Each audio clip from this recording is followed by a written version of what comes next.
मेरी जेब में जरा सा छेद क्या हो गया, सिक्के से ज्यादा तो रिश्ते ही गिर गए। फ्रेंड्स, आपको लग रहा होगा कि ये क्या है, लेकिन ये बात सच है। जैसे हम मानते हैं कि समय परिवर्तनशील है, बिल्कुल वही रिश्तों में भी परिवर्तनशीलता का आधार अलग अलग होता है। ये कहानी जो कि आज आपके समक्ष प्रस्तुत है, सिक्का बदल गया।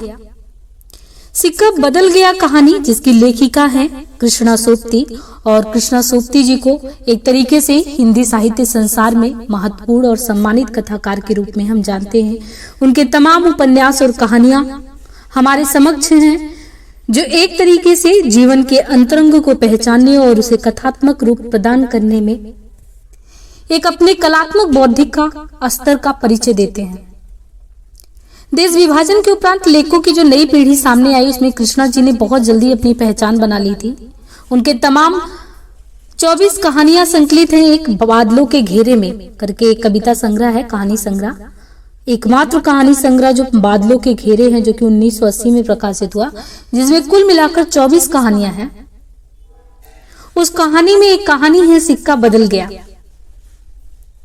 शीर्षक जितना ही सिक्का बदल गया वो वाकई में कहानी में आपको दिखेगा। कहानी ये जो संकलित है, जो जुलाई 1948 में प्रकाशित हुई थी। सर्वप्रथम कहानी अज्ञे जी ने प्रतीक पत्रिका में प्रकाशित किया था। कृष्णा सोबती ने इस कहानी में 1947 में जो देश का विभाजन हुआ था और उससे उपजा जो ऐतिहासिक और हृदय विदारक घटना था, उसको आधार बनाया और हम सभी के समक्ष भारत पाक विभाजन के दर्द को बड़ी गहनता से उकेरा। और उस समय सबसे बड़ी बात यह है कि वो स्त्री जो लगातार रिश्ते नातों को समझती थी, लोगों से प्रेम करती थी, सहानुभूति अपनाती थी, वो सब के सब रिश्ते कैसे खोटे निकल जाते हैं, बमुश्किल इसमें आपको देखने को मिलेगा साहनी जी के साथ। साहनी जो कि केंद्रीय पात्र है कहानी की, क्योंकि विभाजन की त्रासदी हो गई है। और ये कहानी में अगर आप देखेंगे तो जो साहनी है, जिनके पति शाह जी थे, एक तरीके से वो जहां पे रह रहे थे वहां के बड़े हिंदू जमींदार थे। एक मुस्लिम गांव में वो रह रहे थे और हिंदू जमींदार की विधवा है साहनी। क्योंकि जब तक साहनी के पतिदेव हैं, तब तक तो किसी की आंखें उन पर नहीं है और परिस्थितियां भी ऐसी नहीं है। पूरा समाज एक तरीके से, उनका जो गांव है रीढ़ी है, और ये लोग भी पूरे समाज के साथ बहुत अच्छा बर्ताव करते हैं। लेकिन जब वो नहीं रह जाते हैं और ये भाईचारा संबंध की दरकन कैसे बनता है, उस व्यवस्था को यहाँ पे बहुत ही अच्छे से सुव्यवस्थित रूप से दिखाया गया है। खद्दर की चादर ओढ़े, हाथ में माला लिए साहनी जब दरिया के किनारे पहुंची तो पांव फट रही थी। दूर दूर आसमान के पर्दे पर लालिमा फैलती जा रही थी। साहनी ने कपड़े उतारकर एक और रखे और श्री राम करते पानी में हो ली। दरअसल बात यह है कि जब से वो आई थी जिस गांव में, तो वहां पे चिनाब नदी में वो प्रतिदिन की तरह पांव फटने से पहले स्नान करने जाया करती थी, जिसकी वजह से उन रेत में जो है उनके अगणित पांव के निशान पड़े, जिन्हें देखकर वो सहम गई। लेकिन आज क्या हुआ, ऐसी क्या स्थिति हो गई कि वो गई और सहम गई देख के, क्योंकि वो तो निरंतर ऐसे जाया करती थी। चिनाब के पानी में आज भी अगर देखा जाए तो पहले सा ही सर्द भी था। लहरों की अगर देखा जाए तो लहर जो है आते जाते हैं तो वो लहर चूम रहे हैं। वो दूर सामने कश्मीर की पहाड़ी से बर्फ पिघल रहे देख रही हैं, उछल उछल आते पानी के भौरों से टकराकर कगारे गिर रहे थे। लेकिन दूर दूर तक बिछी रेत आज न जाने क्यों खामोश लगती थी। साहनी ने कपड़े पहने, इधर उधर देखा। एक्चुअली होता क्या है, जब कुछ होने की एक तरीके से स्थिति बनती है तो हो सकता है लोग ना बताएं, लेकिन एक होता है कि एक इंट्यूशन पावर कह सकते हैं, एक तरीके से आपका होता है कि आप भाप लेते हैं उन चीजों को, हो रहा है कुछ। और साहनी अनभिज्ञ नहीं है, इन सब चीजों को जान रही हैं। उन्हें ऐसा लगा, इधर उधर उन्होंने देखा, नीचे रेत में अगणित पांव के निशान थे। वो सहम से उठी कि इधर कौन आया होगा, क्योंकि ये ही आती है। आज इस प्रभात की मीठी नीरवता में न जाने क्यों कुछ भयावना सा लग रहा है इन्हें। वो पिछले 50 वर्षों से यहाँ नहाती आ रही है, कितना लंबा अरसा है। साहनी सोचती है एक दिन इसी दुनिया के किनारे वो दुल्हन बनकर आई थी, और आज शाह जी नहीं है उनके साथ। उसका वो पढ़ा लिखा लड़का नहीं, आज वो अकेली है। शाह जी की लंबी चौड़ी हवेली में वो अकेली है। यानी एक त्रासद स्थिति। कृष्णा सोबती जी इस चीज को रेखांकित करती हैं कि आज वो उस लंबी चौड़ी हवेली में साहनी अकेले है। पर नहीं, वो ये क्या सोच रही है। वो सवेरे सवेरे अभी भी दुनियादारी से मन नहीं फिरा उसका। साहनी ने लंबी सांस ली और श्री राम करते बाजरे के खेतों से होती घर की राह पकड़ ली। कहीं कहीं लिपे पुते आंगनों पर से धुआं उठ रहा था, टन टन बैलों की घंटियां बज उठती, फिर भी कुछ बधा बधा सा लग रहा है। जमी वाला कुआं भी आज नहीं चल रहा है। ये साहजी की ही असमिया है। साहनी ने नजर उठाई। यह मीलों फैले खेत अपने ही हैं। भरी भराई नई फसल को देखकर साहनी किसी अपनत्व के मोह में भीग गई। यह सिर्फ साहजी की बरकतें हैं। दूर दूर तक गांव तक फैली हुई जमीनों में कुएं सब अपने हैं।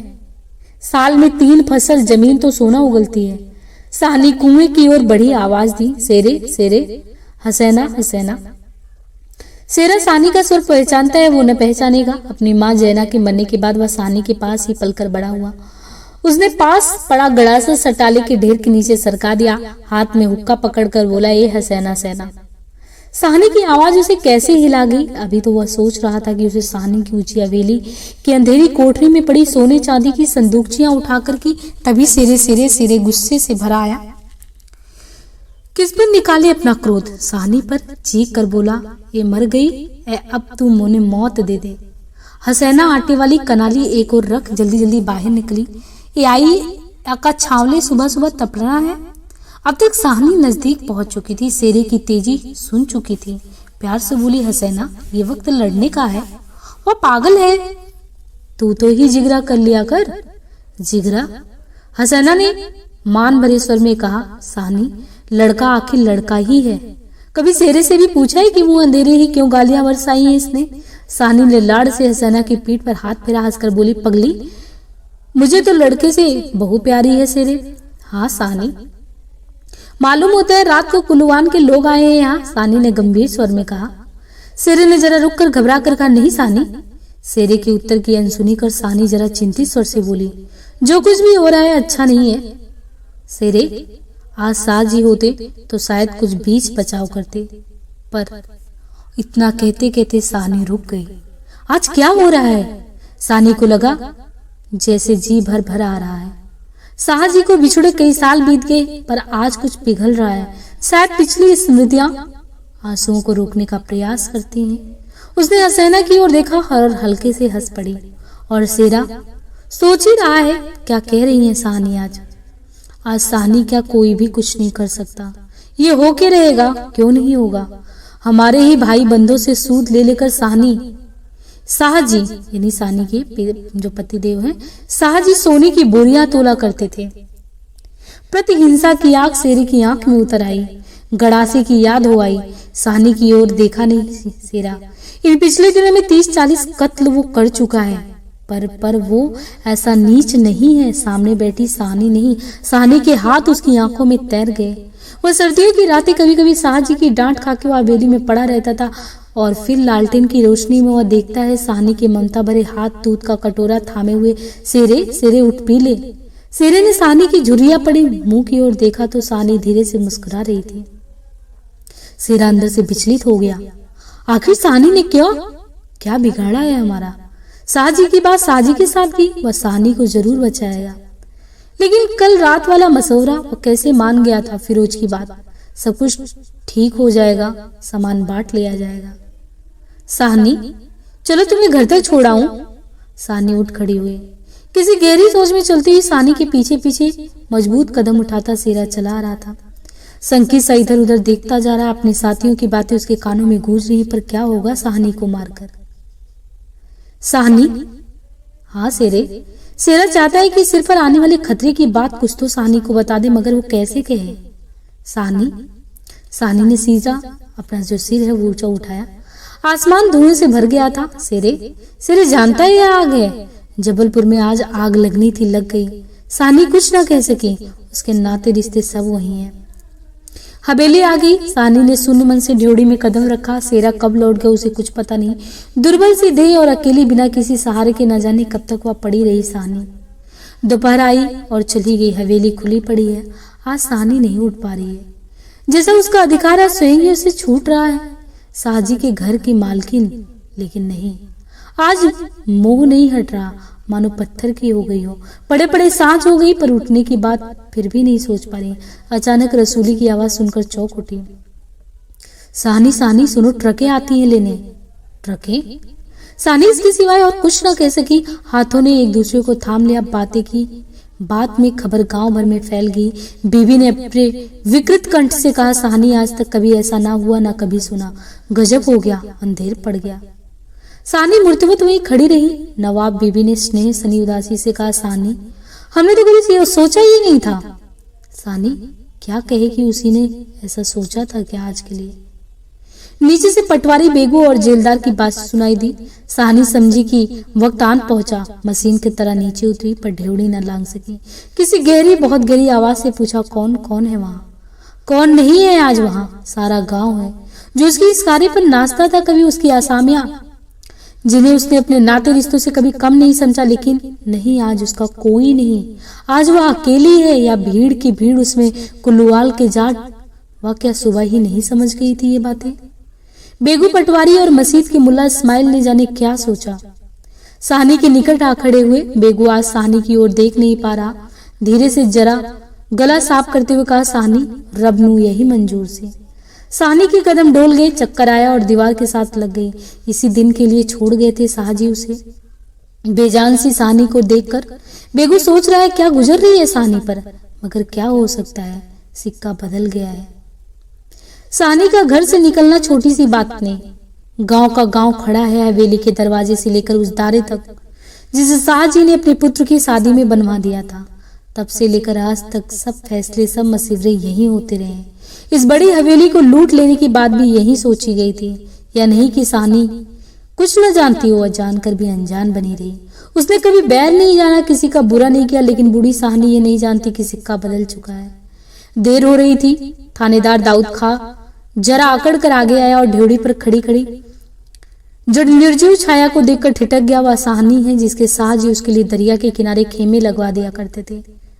वह तो वही साहनी है जिसने उसकी मंगेतर को सोने के कनफूल दिए थे मुंह दिखाई में। अभी उसी दिन जब वह लीक के सिलसिले में आया था तो उसने उद्दंडता से कहा था, साहनी भागोवाल मस्जिद बनेगी, 300 रुपए देना पड़ेगा। साहनी ने अपने उसी सरल स्वभाव से 300 रुपए दिए थे। और आज साहनी ढेवड़ी के निकट जाकर बोला, देर हो रही है साहनी, धीरे से कुछ साथ रखना हो तो रख लो, कुछ साथ बांध लिया है, सोना चांदी। साहनी आस्फुट स्वर से बोली, सोना चांदी? जरा ठहर कर सादगी से कहा, सोना चांदी? बच्चा, वह सब तुम लोगों के लिए है, मेरा सोना तो एक एक जमीन में बिछा है। दाऊद खां लज्जित सा हो गया। साहनी तुम अकेली हो, अपने पास कुछ होना जरूरी है, कुछ नकदी ही रख लो, वक्त का कुछ नहीं पता। वक्त? साहनी अपनी गीली आंखों से हंस पड़े। दाऊद खां, इसे अच्छा वक्त देखने के लिए क्या मैं वाकई में जिंदा रहूंगी? किसी गहरी वेदना और तिरस्कार से कह दिया साहनी ने। दाऊद खां निरुत्तर है। साहस कर बोला, साहनी कुछ नकदी जरूरी है।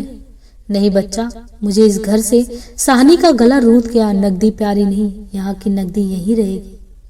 सेरा आन खड़ा गुजरा कि हो ना हो कुछ मार रहा है साहनी से। खां साहिब देर हो रही है। साहनी चौंक पड़ी। देर? मेरे घर में मुझे देर?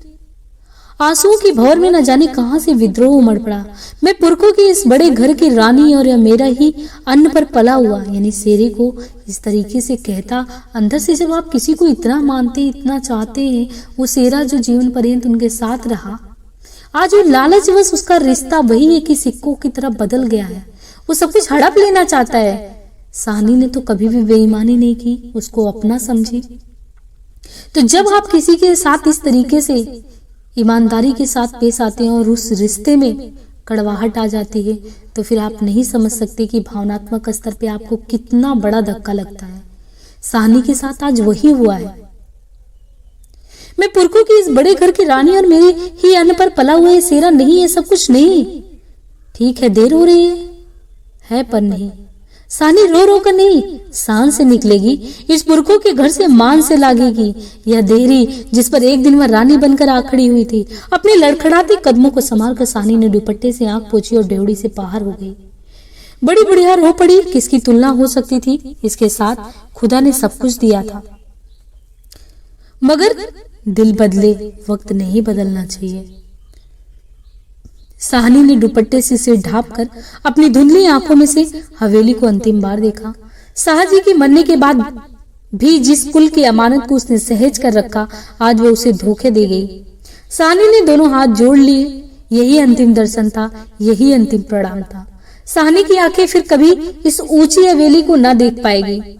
प्यार ने जरा मारा सोचा, एक बार घूम फिर कर पूरा घर क्यों न देख आई मैं।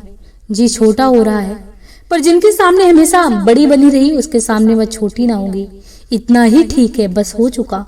सिर झुकाया डेवड़ी के आगे। कुलवधू की आंखें एक तरीके से जो आंखों से निकलकर कुछ बूंद चू पड़े। साहनी चल दी। ऊंचा सा भवन पीछे खड़ा रह गया। दाऊद खां, सेरा, पटवारी, जेलदार और छोटे बड़े बच्चे, बूढ़े मर्द औरत सब पीछे छूट गए। ट्रकें अब तक भर चुकी थी। साहनी अपने को खींच रही थी। गांव वालों के गलों में जैसे धुआं उठ रहा है। शेरे खूनी शेर का दिल टूट रहा है। दाऊद खान ने आगे बढ़कर ट्रक का दरवाजा खोला। साहनी बढ़ी। इस्माइल ने आगे बढ़कर भारी आवाज से कहा, साहनी कुछ कह जाओ, तुम्हारे मुंह से निकली आशीष झूठ नहीं हो सकती।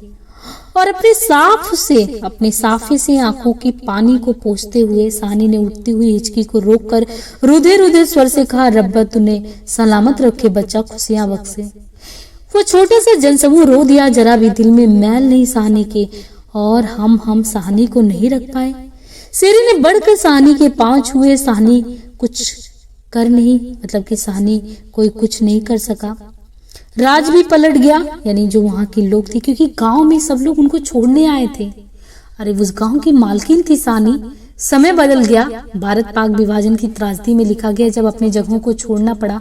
शाहजी उस समय के जमींदार व्यक्ति थे, उनकी पत्नी है, लेकिन कभी भी किसी से द्वेष नहीं रखी, ईर्ष्या नहीं रखी, सभी को प्रेम दी। तो फिर प्रेम दी तो अंदर ही अंदर कितनी भी लालसा हो, लेकिन मन तो द्रवित हो उठता है। आज उनको छोड़ते वक्त सबकी आंखों में आंसू है। वो जाते वक्त भी उन्हें इन लोगों से कोई गिला शिकवा नहीं। कितना बड़ा मन होगा उनका।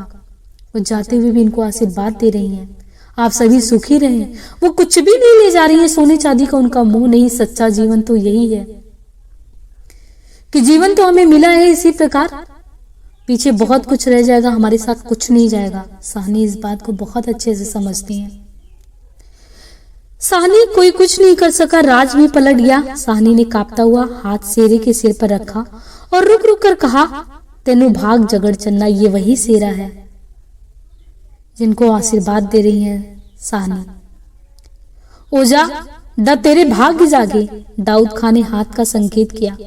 कुछ बड़ी बूढ़ियां साहनी के गले लगी और ट्रक चल पड़ी। अन्न जल उठ गया।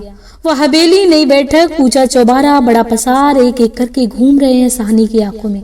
कुछ पता नहीं ट्रक चल दिया है या स्वयं चल रही है। आंखें बरस रही हैं। दाऊद खान विचलित होकर देख रहा है इस बूढ़ी साहनी को। कहाँ जाएगी अब वह? साहनी मन में मैल न लाना। कुछ कर सकते तो उठा न रखते। वक्त ही ऐसा है। राज पलट गया है, सिक्का बदल गया है। रात को साहनी जब कैंप में पहुंचकर जमीन पर पड़ी तो लेटे लेटे आहत मन से सोचा, राज पलट गया है, सिक्का क्या बदलेगा? वो तो मैं वही छोड़ आई। और साथ जी की साहनी की आंखें और भी गीली हो गई। आसपास के हरे हरे खेतों से घिरे गांव में रात खून बरसा रही थी। शायद राज पलट भी खा रहा था और सिक्का बदल भी रहा था। तो उस समय की स्थिति क्या रही होगी, ये इस उपन्यास एक कहानी के माध्यम से कृष्णा सोपती जी ने इस चीज को दर्शाया है कि वाकई में जब देश विभाजन का समय रहा होगा तो स्थितियां कैसी रही होंगी। क्योंकि जिस तरीके से यहाँ पे सभी का एक तरीके से दिखाया गया है कि किस तरीके से साहनी जो आसपास के लोगों से जब विदा ले रही है तो उसके एहसान तले वो लोग दबे हैं, लेकिन फिर भी जो भाईचारा है, क्योंकि भारत पाक विभाजन में हिंदू मुस्लिम भाईचारा एक तरीके से आप कह सकते हैं कि वहां पे कुछ दिनों के लिए ही सही, लेकिन वो प्रेम नहीं रह गया था। तो कैसे साहनी की कृतज्ञता को वो परिवेश भुला देता है जहां वो सबके लिए हमेशा समर्पित भाव से खड़ी रही। कैसे लोग आपको भुला दिए।